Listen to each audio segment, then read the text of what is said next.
Hello guys and welcome back, my name is Phoenix and today we're looking at Dwarf Fortress. In the previous episode we stated that we're going to generate a world of 500 history, and that's exactly what I did. It took me about 45 minutes to create this world with all the history behind it, and now we're going to look into it and just observe what we created, so the world that we're going to be playing in. As you can see, we have, for those of you that are new to Dwarf Fortress, I'll explain what you can see on the map. We have these hills, that's mainly where the dwarves are going to be located. So when we zoom in, you can see that we have few dwarven locations here, these figures. When we select civilizations, you can see that there are different dwarven civilizations gathered around in here. And the world also has a little bit of an ocean, not too much, and one lonely island. Funny enough, on this island there is a human civilization located. Some elves tried to emigrate it there, but they couldn't. Humans completely destroyed them and pushed them out. So there's this completely isolated human population there. Kind of interesting. Then we have some hills on the south. South is warm, by the looks of it. We have only one North Pole, and obviously it's here. And that's the cold region. So most of the dwarven civilization is located in really cold, like Scandinavia kind of, or Canada kind of climate. Then we had some sort of dwarven civilization in here. That's the one dwarven civilization that is on the verge of collapse. They will die. As you run the game runs for 2 weeks before you can actually play it. It simulates 2 weeks of time passage. And within these 2 weeks, this civilization perish and you cannot play as them. So sadly, this whole mountain range is completely wasted because these guys couldn't just build up quickly enough. And that's kind of sad. Let's observe the world statistics and see how the world is created. As you can see, the dwarves are they're not very prominent in here. It's 11,000 of dwarves to compare to nearly 250,000 of goblins and about half of that of humans. Funny enough, the elven civilization is on the verge of collapse as well. Elves are completely pushed out. It is a very strange situation with elves as well on this world. We have learned skills, faction reign and gulf of clothing civilizations. They are on the verge of collapse. They will completely cease to exist. But surprisingly, rosy droplets is a civilization that is quite prominent in here. They started here and expanded all this region on the east of our map. So they didn't really encounter much of the resistance in here. There was some goblins, but they didn't really fight that much with them. And apart of that, there is nothing they really are fighting. They are expanding to the north, they are expanding entire map pretty much here, slowly taking over this coast. And let's look at them, because they are a very interesting civilization in my opinion.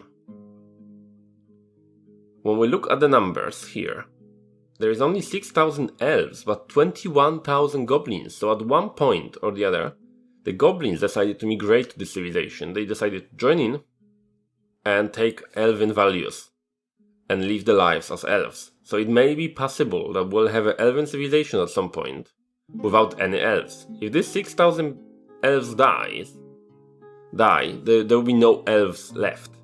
And the goblins will rule elven civilization, living its lives as elves, even though they're still goblins. It's really interesting because the goblins spread a lot. They have a lot of children and they are quite prominent. So this civilization can rise to power quite quickly here. When we look at the stats in here, they are in fact one of the more prominent civilizations here. Look, they have what? Combined 28,000? They're as numerous as most of the goblin civilizations. And they also started to take some revenge on goblins. They've taken the power in the world of lightning against Foolish Plague. Foolish Plague is the dwarven goblin civilization that is completely destroyed. That's their last site that was taken over and they will perish as well. So that's it about the goblins. The civilizations that we are looking at obviously are dwarves. And that's something that we want to look. So we have Chambers of Time that are located in this mountain range. They encounter pretty much no resistance for most of their lives, because this side is well protected by the mountains from all the sides and the northern pole that nobody wants to settle on. They did eventually gather some goblins that traveled from the from the east through this passage, and they started to be here. And they also got some humans that eventually came from this side and decided to settle in this area. Luckily, they are quite peaceful with humans. They also have another dwarven civilization of their neighbors, so let's check them out. The Banners of Dai. Banners of Dai are located in here. They are not very prominent, but they are still settled on this one mountain. They have no other dwarves neighbors unless they have to go all the way across the mountain to speak to other dwarves. It's still reasonably close, but they have quite powerful goblin civilization here. Humans and elves, so they struggle a bit. And apparently some kobolds as well.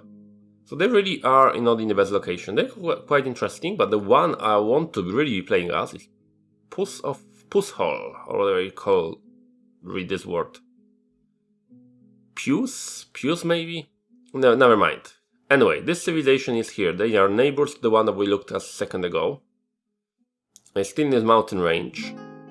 But I think there will be more fighting with goblins over the region in here, if it's rich in any minerals. And I have to start to expand slowly.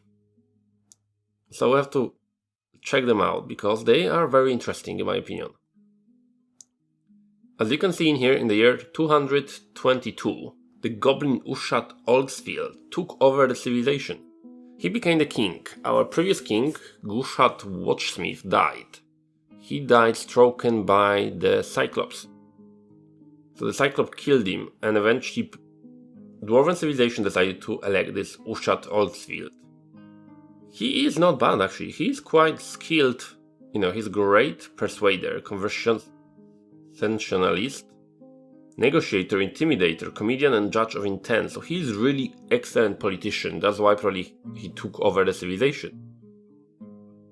Judging from his previous skills, I think before he was a king, he was a hunter, because he has a crossbow, he has a tracker, some dodge and discipline skills, so I think he was a hunter, mostly due to the tracking. If not, he may have been just the marksman unit.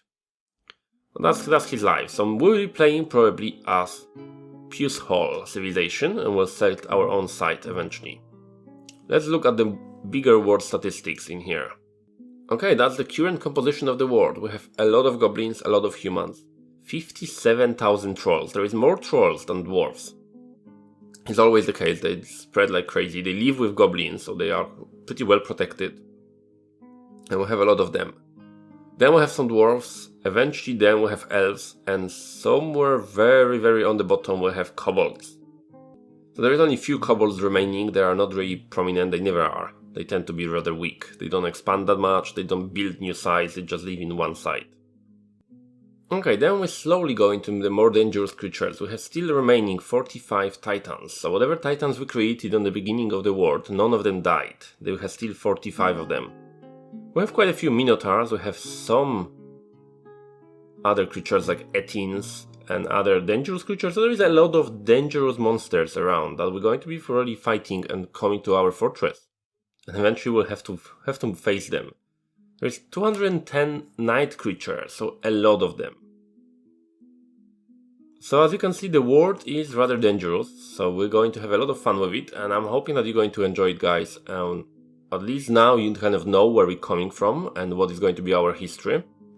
And we'll see what we're going to do with this civilization. Our civilization is probably one of the not very exciting one, a part of the Goblin King, because we don't take a part in any war for last 400 years. We haven't actually have the war, so we are not really fighting anybody. But as we expand, we probably will attract some raids and maybe even start a war.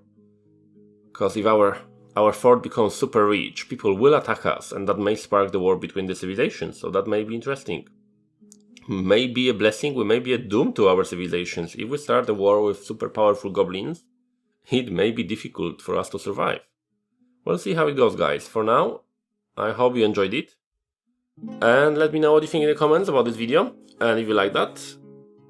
And please comment on the first video with your names so you can join the fortress. And we'll start day after tomorrow to embark on our first mission and our striking the earth and selecting people. I know it's taking a bit slow, but I want to take it slow so we are now on the same page and we know what world we are playing in, because I want to focus on the stories in this game a lot. Thank you everybody for watching, and I will see you guys next time.